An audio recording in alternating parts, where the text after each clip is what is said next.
મિત્રો અત્યારે હવે હું તમને એક એટલી જબરદસ્ત વેલ બતાવવાનો છું જેને હિન્દીમાં કે ગુજરાતીમાં મતલબમાં કૃષ્ણ કમલ તરીકે ઓળખવામાં આવે છે। તો ચાલો તમને એનું ફ્લાવર બતાવું, ફૂલ બતાવું। તો જોઈ શકો છો આને કૃષ્ણ કમલ કહેવામાં આવે છે અને રાખી બેલ પણ કહેવામાં આવે છે, કેમ કે આ એકદમ રાખડી કેમ હાથમાં પહેરી હોય એ ટાઈપની વેલ થાય છે, એનું ફૂલ એ ટાઈપનું હોય છે। પ્લસ આખી આ વેલની જેમ વધે છે, આ તમે જોઈ શકો છો।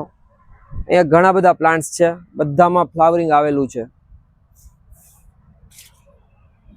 અને મિત્રો આની સુગંધની તમને વાત કરું ને તો એટલી જબરદસ્ત સુગંધ આવે છે ને કે હું અહીંયાથી બાજુમાંથી નીકળતો હતો ને તો મારે થોડી વાર જોવું પડ્યું કે આ મેં કીધું આ સુગંધ શેની આવે છે। પછી હું આ ફ્લાવર પાસે જઈને સૂંઘ્યું ને ત્યારે મને ખબર પડી કે આ ફૂલમાંથી એટલી જબરદસ્ત સુગંધ આવે છે।